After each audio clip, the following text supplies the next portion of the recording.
Biskwit na nga lang ang dinadayet mo, maalat pa. Ba't di mo subukan mag-switch sa mas masustansyang snack?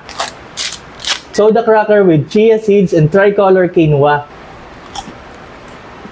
Lightly salted kaya hindi maalat, walang sugar kaya bagay sa mga nagda-diet. At tignan nyo, hindi mamantika.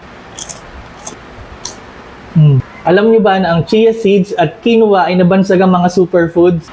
Ang chia seeds ay mayaman sa omega-3 na mabuti sa ating puso. Nakakatulong din sa pag-regulate ng blood sugar. Habang ang tricolor quinoa naman ay mayaman sa mga antioxidants na makakatulong sa ating immune system. Kapag pinagsama ay magandang source ito ng plant-based protein para lagi kang may energy. Pareho din na mayaman sa fiber na maganda sa ating digestion at gut health. Kaya pag may nagtanong sa'yo kung anong kinakain mo, huwag mo sabihin biskwit lang.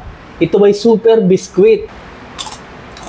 Pag masustansya, kadalasan hindi masarap. Pero ito, kahit mga bata nagugustuhan. Isa to sa paborito naming snack sa bahay. Masarap, malutong, maganda sa kalusugan. Kung gusto nyo rin bumili nito, ilalagay ko yung link sa description nitong video. At kung kayo nasa TikTok, nandyan yan sa yellow basket. Yun lang.